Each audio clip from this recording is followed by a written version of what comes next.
شاست حسین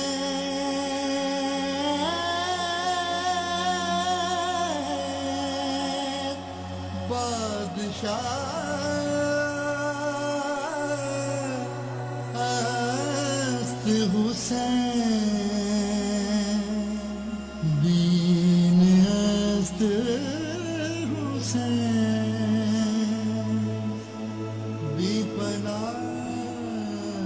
است حسین۔ تلوار کیا تھی، برق گری تھی ہجوم پر، یکساں تھی اس کی آنچ خصوص و عموم پر، آفت جدا جدا تھی شقی اور شوم پر، سیلی تھی نامیان رو شام و روم پر، کس کی ہے ڈھال کس کی زرہ جانتی تھی وہ، کس کس مقام پر ہے گرا جانتی تھی وہ، لمس رسول پاک و غنی اس کے ساتھ تھا، اصل اصول بت شکنی اس کے ساتھ تھا، رد و قبول حسن و فنی اس کے ساتھ تھا، حاصل وصول پنج تنی اس کے ساتھ تھا، بدر و حنین کون یہ تیور ہی اور تھے، کچھ فرد جرم چڑھ گئے کچھ زیر غور تھے، یزدہ مزاج عرش سے اتری ڈھلی ہوئی، دستے نبی سے زینت دستے علی ہوئی، ایک ایک مارکے میں برابر چلی ہوئی، مولا علی کے ہاتھ کی تھی وہ پلی ہوئی، مولا علی کے ہاتھ کی تھی وہ پلی ہوئی تھی، خانہ زاد ازل سے شہ مشرقین کی، بچپن سے جانتی تھی طبیعت حسین کی۔ بسم اللہ الرحمن الرحیم۔ السلام علیکم۔ محرم الحرام کے حوالے سے ہمارا سلسلہ گفتگو صبر حسین بھی ہے عشق۔ آج 9 محرم ہے اور ایک قدم بعد یوم عاشورہ ہے۔ تاریخی پس منظر میں آج کے دن کی بڑی اہمیت ہے۔ آج کے دن وہ تمام انتظامات جو لشکر حسینی میں کیے گئے ہیں، انصار حسینی، اصحاب حسینی اور نظم و ضبط کا جو مظاہرہ کیا گیا، اس پر ہم گفتگو کریں گے۔ ہمارے ساتھ شریک گفتگو ہیں قبلہ مولانا اسد عالم نقوی صاحب۔ جی نقوی صاحب، پہلے ہم یہ چاہیں گے وہ جو لشکر حسینی جسے کہتے ہیں، تھوڑی اس کی وضاحت کر دیں کہ وہ فوج تو ہے نہیں، جنگ کے لیے تو گئے نہیں تھے، تو لاکھوں کے مقابلے پر 72 افراد کا جو ڈسپلن ملتا ہے وہ کیا ہے اور کون کون لوگ اس میں شامل ہیں؟ بسم اللہ الرحمن الرحیم وبہ نستعین۔ دیکھیں، سب سے بڑی بات تو یہ کہ یہ کوئی جنگی محاذ اس کو اگر کہا جائے، یہ ایک طرفہ جنگ ہے، کیونکہ جنگ میں یہ ہوتا ہے کچھ پریکاشنس لی جاتی ہیں کہ جو جنگی حساب سے جو آج اسٹریٹجی اگر ہم دیکھی جائے تو کہیں سے بھی دنیاوی کسی جنگ سے اس کی مماثلت عسکری اعتبار نہیں سے ہے، عسکری انداز کوئی نہیں ہے۔ کیوں؟ اس کی وجہ کیا ہے؟ بنیادی وجہ یہ ہے کہ جنگ پہ ہوتا ہے تو سب سے پہلے انسان اپنے شہروں کو سیکیور کرتے ہیں، اپنی فیملیز کو سیکیور کیا جاتا ہے، کوئی اپنی فیملی کو لے کے محاذ پہ نہیں جاتا۔ تو یہاں پہ امام نے جو اپنی پورے خانوادے کو لے کر آئے ہیں اور یہاں پہ اس مقام تک پہنچے ہیں، تو ایک تو یہ پوری دنیا کا پیغام دیا ہے کہ میں جنگی نیت سے نہیں آیا، کہ جس کا انہوں نے جو اشارہ اپنے وصیت نامے میں بھی کیا تھا، جو کہ اپنے بھائی محمد بن حنفیہ کے نام جو مدینہ سے نکلتے ہوئے آپ نے ارشاد فرمایا تھا کہ انی رب اخرج اشرا ولا بطرا ولا ظالما ولا مفسدا انما خرجت لطلب اصلاح فی امت جدی وانا اريد ان اامر بالمعروف وانهى عن المنکر۔ تو امام نے اس وقت بھی بیان کیا تھا کہ میں کوئی جنگ و فساد اور لڑائی کے لیے نہیں نکل رہا ہوں، میں چاہتا ہوں کہ اپنے نانا کی امت کی اصلاح کی جائے، یعنی وہ امت جو کہ میرے نانا کی امت ہے، میرے نانا رسول خدا کی جو امت ہے، جو کہ اپنے اس اصل ہدف سے، اس اصل جو ویلیوز سے اس سے ڈائیورٹ ہو چکی ہے، اس کو میں نے اس جگہ پر دوبارہ لے کر آنا ہے۔ جو اس وقت حق و باطل کی پہچان ختم ہوتی جا رہی ہے، تو میں نے حق و باطل کی پہچان روز قیامت تک کے لیے واضح کر دینی ہے کہ اب اس کے بعد جو ہے حق یہ ہے اور باطل یہ ہے، لہٰذا کوئی مسلمان روز قیامت تک اس میں تشویش کا میں مبتلا نہ ہو۔ تو در حقیقت اس کو جنگ کہنا اس حساب سے تو بالکل قطعی طور پر درست نہیں ہوگا، اور کیونکہ جیسے میں نے عرض کیا کہ یہاں پہ کوئی جنگی ماحول نہیں ہے، کچھ نہیں ہے، کیونکہ جنگ میں بچوں کو نہیں لایا جاتا، خواتین کو نہیں لایا جاتا، بوڑھوں کو نہیں لایا جاتا، پریفر یہ کیا تھا جوان ہیں، ہتھیار ہوتے ہیں، باقاعدہ کچھ فوج ہوتی ہے۔ جس طرح سے ادھر بہت سے لوگ تنخواہ پہ آئے ہوں گے, نوکری پر آئے ہوں گے, بہت سے لوگ لالچ میں آئے تھے, خود ہمارے ساتھ جو ہے وہ خود اس کے لیے تمام تاریخ نے لکھا ہے کہ اس کو کہا تھا تمہیں رے کی جو ہے وہ ریاست ملے گی, وہاں کی تمہیں بادشاہت مل جائے گی, چلو تم وہاں خلیفہ بن کے چلے جاؤ گے, تو لہٰذا تم یہ کام کر لو. تو امام نے اس کے جواب میں ایک چیز کہی تھی کہ تجھے رے کی چاول کا ایک دانہ بھی نہیں ملنا. تو حقیقت بھی وہی کہ عمر سعد کو ملا, بعد میں کچھ بھی نہیں. تو کہنے کا مقصد یہ ہے کہ امام کے پاس جو اب لوگ ہیں وہ کسی لالچ میں نہیں ہے کہ کل کو امام اگر برسر اقتدار آ جائیں گے تو ان کو کوئی چیز حصہ مل جائے گا, کوئی منصب مل جائے گا, کوئی قاضی بن جائے گا, کوئی کچھ بن جائے گا. یہاں پہ وہ چیزیں ہی نہیں ہیں. تو لہٰذا اس طرف جو لوگ ہیں اور جو دوسری طرف یزید کی طرف لوگ ہیں ان میں آپس میں بھی کوئی میچنگ, کوئی مماثلت نہیں ہے. تو یہاں پہ وہ چیزیں ہی نہیں ہیں. یہاں پہ کوئی بھی آدمی کسی لالچ کی بنیاد پہ نہیں آئے. تو لوگ جو یہاں پر آئیں وہ فقط امام معصوم کو دیکھتے ہوئے آئیں کہ یہ رسول کا نواسا ہے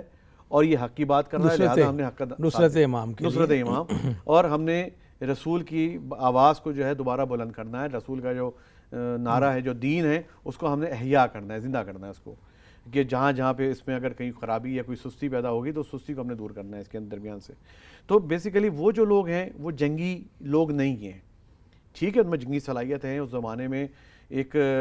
گھوڑ سواری کا ہنر مانا جاتا تھا, جنگی صلاحیتیں ایک ہنر مانی جاتی تھیں. وہ صلاحیتیں اپنی جگہ پہ موجود ہیں, لیکن وہ بچوں میں تو نہیں ہیں, وہ بوڑھوں میں تو اس طرح کی نہیں ہیں. تو اس پیراہے سے ہم نے اس چیز کو دیکھنا ہے یا اس کا مقایسہ کرنا یا اس حوالے سے اس پہ بہت زیادہ گفتگو کرنا وہ نہیں ہے. اب جو بچے کچھ لوگ ہیں تھوڑے بہت, ظاہری بات ہے جہاں ہزاروں کے مقابلے میں سینکڑوں بھی نہیں بنتے, صحیح, ایک سینکڑا بھی نہیں بنتا, تو ان کو امام نے اسی انداز سے ترتیب دیا کہ میمنہ میں کون ہوگا, میسرہ میں کون ہوگا, وسط میں کون ہوگا, قیام گاہ کی پورا لشکر امام حسین علیہ السلام نے ترتیب دیا. سرکار اس میں تھوڑی سی اضافہ اور کر دیجیے گا, اس لشکر کی فارمیشن کیا ہے, کون کون افراد, کس کس قبیلے کے افراد, اور مختصراً کہ اصحاب رسول اس میں شامل ہیں, حفاظ قرآن اس میں شامل ہیں, ہر قبیلے کا فرد شامل ہے. تو یہ جو فارمیشن ہے اس پہ تھوڑی سی اگر روشنی ڈال دیں گے تو ہمارے سننے والوں کے لیے. یہ بڑے ایک دلچسپ ہے, ظاہر بات ہے اس مختصر وقت میں بہت ساری چیزیں ممکن نہیں ہیں. اس میں ایک بڑی دلچسپ چیز یہ ہے کہ بعض وقت یہ تاثر دیا جاتا ہے کہ فقط شاید بنی ہاشم کے لوگ اس کے اندر موجود ہیں. ایسا نہیں ہے, بلکہ اس میں تقریباً ہر نامور قبیلے کے لوگ اس میں یعنی نمائندگی موجود تھی. غلام ترکی بھی اس میں شامل ہے, ہر قبیلے کی نمائندگی, حتیٰ عجم کی بھی نمائندگی جو ہے اس کے اندر ملتی ہے, فقط عرب کی نہیں ہے. غلام کی, غلاموں کی بھی نمائندگی ملتی ہے. تو ہر طبقے کی نمائندگی, ہر قبیلے کی نمائندگی, ہر قبیلے کی سرداریت یا کوئی نہ کوئی بڑا آدمی اس لشکر کے اندر موجود ہے. ہر شخص کو اس کی حیثیت, اس کے مقام کے حساب سے عہدہ دیا گیا. یہاں پہ یہ نہیں تھا کہ یہ ہاشمیوں کا گروپ الگ ہے تو یہ سائیڈ میں اس طرف کھڑے ہوں گے, تو فلاں یہ انصار ہیں تو یہ مہاجر ہیں, یا یہ فلاں علاقے کے لوگ رہنے والے. نہیں, پوری فارمیشن جو ہے وہ مکس ہے, پوری فارمیشن مکس ہے. یعنی اس کے اندر ایک خاص کوئی ایک ایسا گروپ, جیسے ہمارے یہاں کہا جاتا ہے کہ جی یہ فلاں بریگیڈ ہے, یہ فلاں ریجیمنٹ ہے, جیسے ہمارے ہاں صوبوں کے نام پر ہے, زبانوں کے نام پر ہے, جیسے ہمارے ملک پاکستان میں. تو وہاں پہ کوئی بھی ریجیمنٹ کسی زبان کے نام پہ نہیں تھی, کوئی بھی گروپ یا بٹالین یا کوئی بریگیڈ جو ہے وہ کسی خاص عنوان کا اس پہ لوگو نہیں تھا, لیبل نہیں لگا ہوتا کہ یہ جو ہے وہ فقط یہ مہاجرین کا ہے یا انصاروں کا یا اصحاب کا ہے. اس میں اصحاب بھی ہیں, ضعیف بھی ہیں, تابعین بھی ہیں. تو اس فارمیشن کے ساتھ جو ہے امام نے بالآخر ایک رموز ہوتے ہیں, ایک جنگی, میں یہاں پہ جنگی نہیں کہوں گا بلکہ اس کو یہ کہا کہ دفاعی, کہ ہم دفاع کو کتنا ٹائم اور بڑھا سکتے ہیں, کیونکہ یہ تو پتہ تھا کہ سرنڈر ہونا یعنی اس میں کوئی گنجائش ہی نہیں ہے. ہزاروں کے مقابلے پہ بہت کم تعداد ہیں, اس میں کوئی میچنگ نہیں. لیکن اس ٹائم کو بڑھانے کے لیے کہ جتنی دیر ہم زیادہ سے زیادہ مقاومت کر سکیں, کتنی دیر ہم ان کے سامنے سٹینڈ لے سکتے ہیں, کتنی دیر ہم ان کو روک سکتے ہیں کہ وہ لوگ قیام کی طرف حملہ آور نہ ہوں. تو وہ جو اسٹریٹجی امام نے جو بنائی تھی, وہ جو ایک فارمیشن جو اکثر تصویروں وغیرہ میں جو لوگ بنا کے بھی پیش کرتے ہیں یا منظر پیش کیا جاتا ہے کربلا کا, وہ اسی انداز سے تھا کہ سب مکس تھا اور سب کی صلاحیتوں کے حساب سے ان کو جو ہے وہ عہدے اور رتبے اور نظم و ضبط اپنے کمال پہ تھا. کربلا کی فضاؤں میں اب تک ایک دکھیاری ماں کی صدا ہے. کربلا تیرے اس ہو کہ بن میں لال میرا کہیں کھو گیا ہے، کسی کو میں لال کہہ کے بلاؤں، کسی کو سینے سے اپنے لگاؤں، لوریاں دے کے کس کو سلاؤں، لوریاں دے کے کس کو سلاؤں، ہائے اصغر میرا سو گیا ہے۔ سرکار، ایک اہم گفتگو ہے آج کی تاریخ کے حوالے سے۔ تھوڑی سی ثقافت میں ہماری برصغیر کی تہذیب میں فرق ہے، کہیں 5 کو منایا جاتا ہے اور کہیں 9 تاریخ کو۔ وہ ہے حضرت علی اکبر کی شہادت کا دن، 18 سال کا شبیہ پیغمبر۔ میں چاہوں گا جو باقی ہمارا وقت بچا ہے اس پر ہم گفتگو کریں کہ کربلا کے ہر کردار، ہر شہادت اپنی جگہ ایک مقام رکھتی، لیکن یہ جو 18 برس کا شبیہ پیغمبر شہید ہوا ہے، اس نے کربلا کی تاریخ کو پلٹ کے رکھ دیا۔ ذبیح حضرت ابراہیم نے حضرت اسماعیل کی جو قربانی دی تھی، اس ذبح عظیم سے جو بدلا گیا ہے، تو شبیہ پیغمبر، میں چاہوں گا تھوڑا سا حضرت علی اکبر کا تعارف اور ان کی شہادت پر تھوڑی سی۔ دیکھیں، یہاں پہ جو آپ نے لفظ استعمال کیا ہے ذبح عظیم، آج پوری دنیا کے مسلمان جو ہے اس واقعے کو جو سنت ابراہیمی کے نام سے ہے اس کو منایا جاتا ہے، حج کے موقع پہ جاتے ہیں، وہ تمام لوگ مناسک ہیں، حج ہیں، اس کے اندر ان تمام چیزوں کو دہرایا جاتا ہے جو کہ جناب ابراہیم اور جناب اسماعیل علیہ السلام کا جو واقعہ تھا، پورا وہ حج ہے ہی انہی سے منسوب۔ اور اگر فلسفہ حج نکالا جائے تو اس میں وہ تمام چیزوں کو اجاگر کیا گیا ہے کہ کس طرح سے، مثال کے طور پر جو 3 مقام ہیں شیطان کے روکتے ہیں کہ جناب ابراہیم کو بہکانے کے لیے صفا و مروہ کے درمیان صحیح ہے۔ تو کہنے کا مقصد یہ کہ وہ میں اس تفصیل میں، کیونکہ وہ حج کا ٹاپک الگ نکل جائے گا، یعنی وہ جتنے بھی مناسک ہیں وہ جناب سنت ابراہیمی سے منسوب ہیں، لیکن وہاں کی جو اس ذبح ہے، اور وہ جو قربانی ہے اور جو کربلا کی قربانی ہے، اس کو اگر کہا جائے کہ اس میں بھی کوئی قیاس نہیں ملتا۔ کیوں؟ اس کی وجہ کیا ہے؟ اگر ہم پورے واقعے کو، دونوں واقعے کو اگر آمنے سامنے رکھیں تو یہاں پر قربانی جو ہے وہ اس طرح کی ہے کہ خواب میں آیا، بتایا گیا، آپ لے کے گئے، اس میں جناب ابراہیم علیہ السلام نے اپنے بیٹے سے سوال کیا، جناب اسماعیل سے، اس کے بعد اتمام حجت کیا کہ بیٹا میں نے ایسا خواب دیکھا ہے، پتہ کر لیں کہ بیٹے کی رائے کیا ہے۔ بیٹے نے بھی اسی انداز سے، کیونکہ وہ بھی ایک نبی ہیں، تو ظاہر بات جناب اسماعیل بھی نبی ہیں، تو انہوں نے نبی کے انداز سے ہی کہا کہ آپ اپنا فریضہ پورا کریں جو خدا نے آپ کو حکم دیا ہے۔ تو پھر اس طرح سے وہ گئے اور تمام واقعہ آیا، لیکن ایک چیز کہ جب ذبح کرنے کا وقت آیا تو جناب ابراہیم نے اپنی آنکھوں کو پٹی باندھ لی کہ میں یہ منظر نہیں دیکھ سکتا کہ کوئی باپ اپنے بیٹے کے گلے کو کٹتے ہوئے دیکھے، وہ بھی اپنے ہاتھ سے۔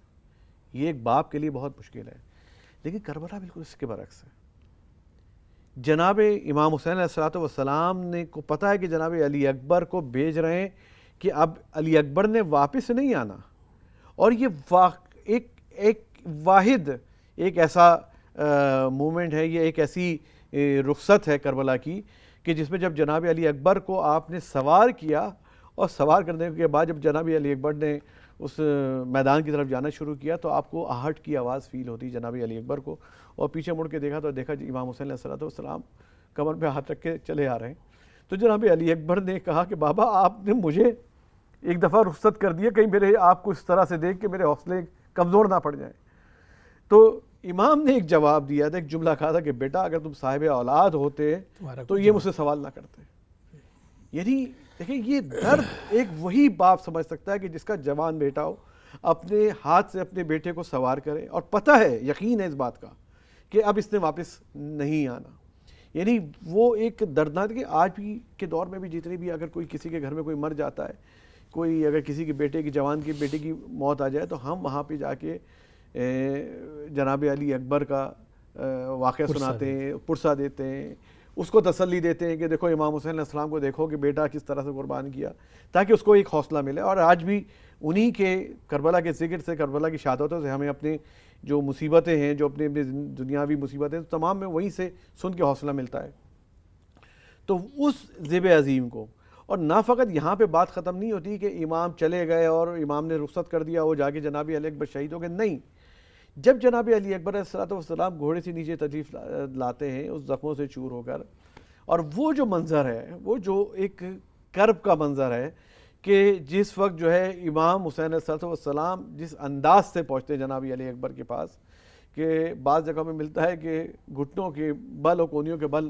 پہنچے وہاں پر، اور جناب علی اکبر کے جو سر مبارک ہے اپنے زانوں پہ رکھا، اور جو امام حسین علیہ السلام شروع سے ہی کر رہے تمام اصحاب کے لیے، تمام انصار کے لیے، تمام شہداء کے لیے کہ ہر ایک کی لاشیں کو آپ خود اٹھا کے لا رہے تھے، آپ خود جاتے تھے اٹھا کے لے کر آتے تھے، تو اسی طرح سے آپ نے جناب علی اکبر کے ایک باپ کا حوصلہ چاہیے کہ اپنے اس بیٹے کو جو کہ قریب المرگ ہے، بالکل زخموں سے چور ہو چکا ہے، اس کو اٹھایا جائے۔ تو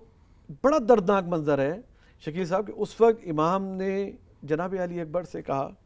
کہ بیٹا علی اکبر، تمہارا باپ بوڑھا ہو چکا ہے، ذرا مجھے سہارا دو، اپنے ہاتھ سے میرے کاندھوں پہ مجھے کاندھے پہ سہارا دو تاکہ میں تمہیں آسانی سے اٹھا سکوں۔ جوان بیٹے کا لاش اٹھانا اتنا آسان نہیں ہے کہ اس وقت جناب علی اکبر نے جواب نہ دیا، اپنے سینے پہ ہاتھ رکھا ہوا تھا۔ جب امام کے کہنے پر انہوں نے یہ کہا تو برچھی امام کو ایک ٹوٹی ہوئی نظر آئی سینے میں، ایک برچھی جو کہ پیوست ہو چکی تھی، جس پہ کہ جناب علی اکبر نے ہاتھ رکھا ہوا تھا کہ کہیں میرا بوڑھا باپ اس برچھی کو نہ دیکھ پائے۔ اس چیز کو، اس منظر کو بچانے کے لیے جناب علی اکبر نے ہاتھ رکھا ہوا تھا، لیکن جب امام معصوم کا حکم آیا، ایک باپ نے کہا کہ بیٹا کندھے کا سہارا لو، میرے گلے میں باہیں ڈالو، جب جناب علی اکبر نے باہیں ڈالی، اس پر دیکھیں امام حسین علیہ السلام نے اس برچھی کا نکالنا، میں کہتا ہوں 1000 چھریوں کا چلنا اور ایک برچھی کا نکالنا اس سینے سے۔ امام حسین علیہ السلام نے اپنی آنکھوں پہ پٹی نہیں باندھی، اسی کھلی آنکھوں سے جناب علی اکبر کے سینے سے اس برچھی کو نکالا، اور جس کے بعد کہا جاتا ہے کہ کئی دفعہ جناب علی اکبر اس طرح سے تڑپے جیسے طرح سے کوئی مچھلی تڑپتی ہے، کوئی اور جسم چیز کو اگر پانی سے نکال دیا جائے مچھلی کو تو کس طرح سے وہ تڑپتی ہے، وہ منظر تھا، اور برچھی کو نکالنے کے بعد آپ خیام میں لے کر آئے۔ تو یہ ایک جو پورا واقعہ ہے شہادت کا، دردناک منظر ہے کربلا کے تو کردار اس کا۔ کو دنیا کی کسی بھی شہادت سے یا کسی بھی منظر سے یا کسی بھی باپ بیٹے کے اس رشتے سے یا ایک باپ میں اتنا حوصلہ آج صبر دنیا کا کے امتحان ہے، روز قیامت تک تمام ہر باپ کے لیے صبر کی مثال ہے۔ مل گیا کہ دیکھو باپ ایسا بھی ہوتا ہے کہ اپنے ہاتھ سے بھیجا اور کس طرح سے اٹھا کر دوبارہ خیمے کی اس طرف میں لے کر تھوڑا سا ایک پہلو یہ بھی اجاگر ہو جائے کہ تمام شہادتیں بڑی دردناک ہیں، سب کو امام حسین علیہ السلام نے اجازت دے کر بھیجا، لیکن جب حضرت علی اکبر کو بھیجا تو دعا ہے موجود ہے کہ بارے اللہ گواہ رہنا، آج میں اسے بھیج رہا ہوں جو صورت اور سیرت میں میرے نانا کے مشابہ ہے، یعنی اپنے نانا کو یاد کیا ہے رسول خدا صلی اللہ علیہ وسلم کو حضرت علی اکبر نے، حضرت علی اکبر کو بھیجتے ہوئے امام حسین علیہ السلام نے، اس لیے ذرا سی مختلف ہو جاتی ہے۔ اور جس طرح آپ کہہ رہے ہیں کہ قیامت تک جب بھی اس شہادت کا تذکرہ ہوگا، ہر صاحب اولاد اپنے دل میں وہ درد ضرور محسوس کرے گا۔ تھوڑا سا ایک تعارف میں آپ کے ذریعے میں چاہوں گا، جناب حضرت علی اکبر کا تعلق تاریخ بتاتی ہے کہ شمر سے تھا اور یزید کے خاندان سے تھا، تو اگر وہ ہم تھوڑا سا بیان کر دیں کہ جناب ام لیلہ کا تعلق جو مادر حضرت علی اکبر ہیں اس پر اگر تھوڑی سی روشنی ڈال دیں۔ حضرت علی اکبر امام حسین علیہ السلام کے بیٹے ہیں اور ان کی والدہ کا نام ام لیلہ کی طرف سے، جی لیلہ مسعود ثقفی غالباً، تو تھوڑا سا اگر یہ تعارف ہے۔ دیکھیں یہاں پر جیسے میں نے آپ سے ابھی تھوڑی دیر پہلے بھی عرض کیا تھا کہ ہر قبیلے کی نمائندگی ہے، شمر تو ایک آدمی ہے نا، اس قبیلے کی بھی نمائندگی فقط یہاں پہ نہیں ہے، جناب علی اکبر کے لیے نہیں ہے، بلکہ حضرت عباس علیہ السلام کے لیے بھی یہی تھا کہ حتیٰ شمر کی طرف سے آیا کہ ہم تمہیں جو ہے وہ بنی ثقیف کی قبیلے کہ بھئی ہم تمہیں اجازت دیتے ہیں کہ بھئی ٹھیک ہے تم نکل جاؤ اور ہمارے تم سے کوئی سروکار نہیں ہے، تم ہماری طرف سے آزاد ہو، ہم تمہیں کچھ نہیں کہیں گے۔ تو یہ مختلف لوگوں کو اس قسم کی یا یوں کہا جائے کہ اجازت نامے ملے یا ان کا امان نامے دیے گئے، لیکن وہاں کوئی قبول کرنے والا نہیں تھا۔ دیکھیں ان تمام چیزوں کا تعلق اس سے نہیں ہے کہ کون کس قبیلے سے ہے، کون کس جگہ سے اٹھ کر آئے ہے، کون کس کی نسبت کہاں سے بنتی ہے، بات یہ ہے کہ وہ لوگ جو تمام کردار جو کربلا میں امام حسین علیہ السلام کے ساتھ ہیں، چاہے بنی ہاشم میں سے ہوں یا بغیر بنی ہاشم میں سے، یہ تمام وہ کردار ہیں جو کہ اپنی قبیلے کی وفاداری کو چھوڑ کر ہر چیز میں انہوں نے امام معصوم کو، امام حسین علیہ السلام کو ترجیح دی، پرائیڈی دی ہے. انہوں نے دیکھا میرے قبیلہ جو بھی کہہ رہا ہے، ننیال سے تعلق بنتا تھا، لیکن ننیال سے انہوں بنے میرے نے جملہ موجود ہے کہ میں ایسے رشتے کو کیا اہمیت دوں جو قتل حسین پر جس کی انتہا ہو. تو یہ تاریخی جملہ ہے حضرت تو علی اکبر کا. کہنے کا مقصد یہ ہے کہ تمام کردار جو ہیں انہوں نے اپنی اس کو نہیں دیکھا برادری کو کہ میری برادری کیا ہے، میرا قبیلہ کون سا ہے، میرا ننیال کون ہے، میرا ددیال کون ہے. نہیں، وہ سب کی نگاہیں جو ہیں وہ فقط امام کی طرف ہے. اور امام نے بھی جو آپ نے جو بھی عرض کیا کہ جب جناب علی اکبر علیہ السلام کو رخصت کرتے ہوئے کہا کہ میں شبیہ پیغمبر کو، آج بھی ہم اسی الفاظ سے یاد کرتے ہیں کہ امام حسین علیہ السلام کو متعدد ملتا ہے وہ جملہ کہ جب بھی کہتے ہیں مجھے اپنے نانا کی یاد آتی تھی، میں علی اکبر کے چہرے پہ دیکھ لیتا تھا، علی اکبر کو دیکھ کر مجھے تسلی ہو جاتی تھی، یا مجھے اپنے نانا یاد آیا کرتے تھے، شبیہ پیغمبر. اسی لیے جس طرح سے ابوالفضل عباس کو قمر بنی ہاشم کہا جاتا تھا، ہر ایک کی کوئی نہ کوئی صفات تھیں. تو یہی صفت جو ہے وہ جناب حضرت علی اکبر کے لیے. بہت بہت شکریہ نقوی صاحب. کربلا ایک ایسے گلسستان کا نام ہے جس میں ہر رنگ کا پھول ہے، لیکن جب کسی جوان سینے سے ابلتا ہوا خون ہم دیکھتے ہیں تو بے ساختہ خیال کربلا کی طرف سے جاتا ہے. خدا نہ کرے کسی بوڑھے باپ کو جوان بیٹے کی لاش اٹھانا پڑے، لیکن کربلا میں ایسا ہوا، اور یہی وہ دکھ ہے جو قیامت تک زندہ اور پائندہ ہے، جس نے کربلا کو زندہ رکھا ہوا ہے. ہمارے لاکھوں سلام کربلا کے ان شہداء پر جنہوں نے اپنے خون سے اس داستان کو رنگین بنا دیا. یزیدیت جو کہیں منہ چھپائے بیٹھی ہے، خدا کا خوف نہیں، اس کو ڈر حسین کا ہے. تیری جناب میں کیوں کر، تیری جناب میں کیوں کر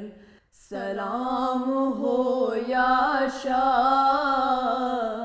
تیری جناب میں کیوں کر سلام ہو یا شاہ. ملک و یارا نہیں کیا کرے بشر واللہ، تیری جناب میں کیوں کر سلام ہو یا شاہ، تیری جناب میں کیوں کر. تیرے جو نانا کا رتبہ میں کیا بیان کروں، تیرے جو نانا کا رتبہ میں کیا بیان کروں، کہ جن کی شان میں نازل ہوا کلام اللہ، تیری جناب میں کیوں کر. اور ہے اماں فاطمہ تیری، ہے اماں فاطمہ تیری، اور بابا شیر خدا، ہے اماں فاطمہ تیری اور بابا شیر خدا. حسن ہے بھائی تیرا اور جد رسول اللہ، تیری جناب میں کیوں کر سلام ہو یا شاہ، تیری جناب میں کیوں کر. اور ایسا نمازی کون ہے جو حق کے سجدے میں، ایسا نمازی کون ہے جو حق کے سجدے میں کٹا کے سر کو کہے لا الہ الا اللہ، اور گلے پہ خنجر چلے اور کہے وہ بسم اللہ، تیری جناب میں کیوں کر سلام ہو یا شاہ. ملک کو یارا نہیں